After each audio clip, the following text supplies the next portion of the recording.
So I'm guessing this is not the Bible verse competition, is it? I came dressed as a youth pastor.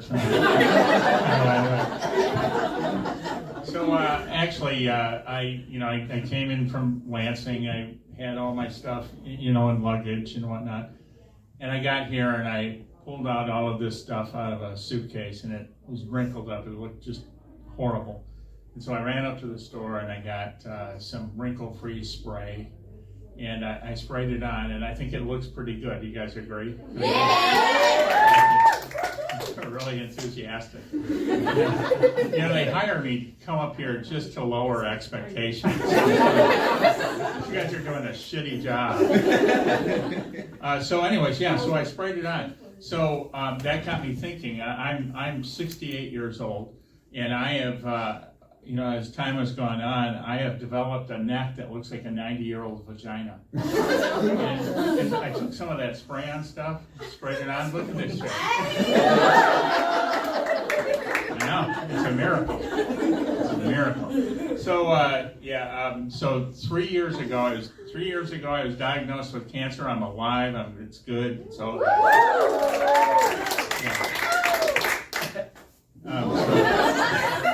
But anyways, so I was diagnosed with that. I had to have surgery, and it was a kind of an advanced, fast-growing prostate cancer, which nobody wants to hear about. But anyways, I had to have surgery, and I'd never had surgery before.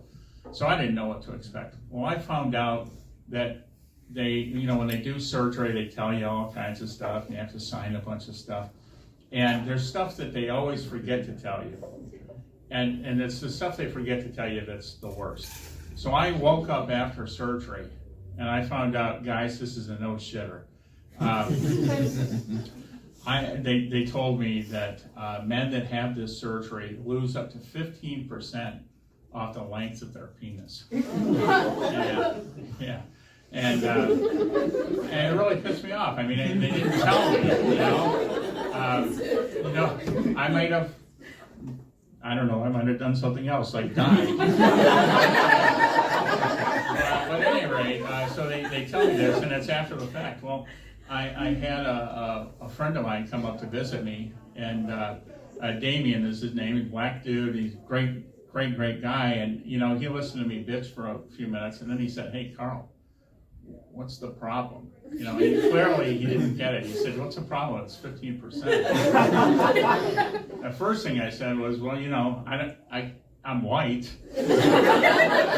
but he didn't really get that. So I broke it down for him. I said, "Look, man, you go into a surgery like this and you got a foot-long dick.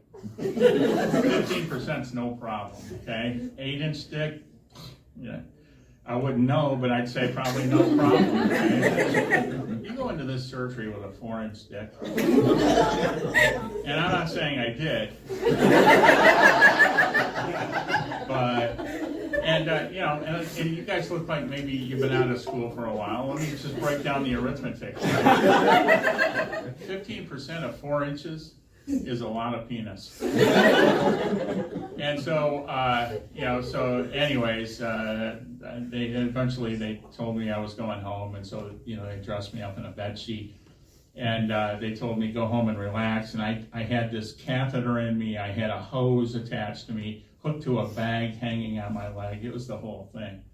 And I went home, and I was home for maybe 10 minutes. I was exhausted, and I just crashed on the couch. I was out like a light.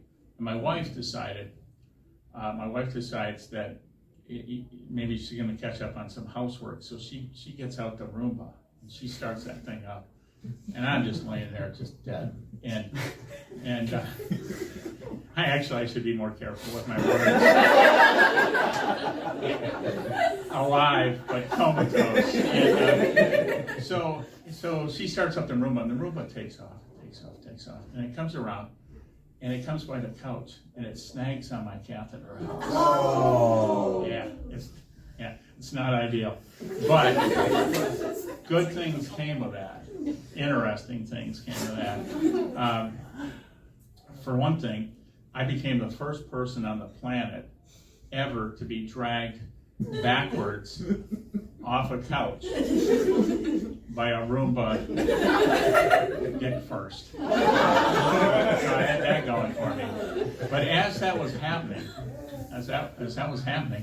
I looked down and I just had this like moment of clarity and everything went into slow motion and I thought, wow, that's never been that long before.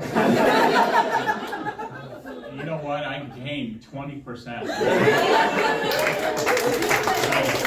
on the length of my dick that day. Hey, yeah, so it's kind of, it's a win-win, I guess. But, at any rate, hey, you guys are great. I love you. Have a good night, okay?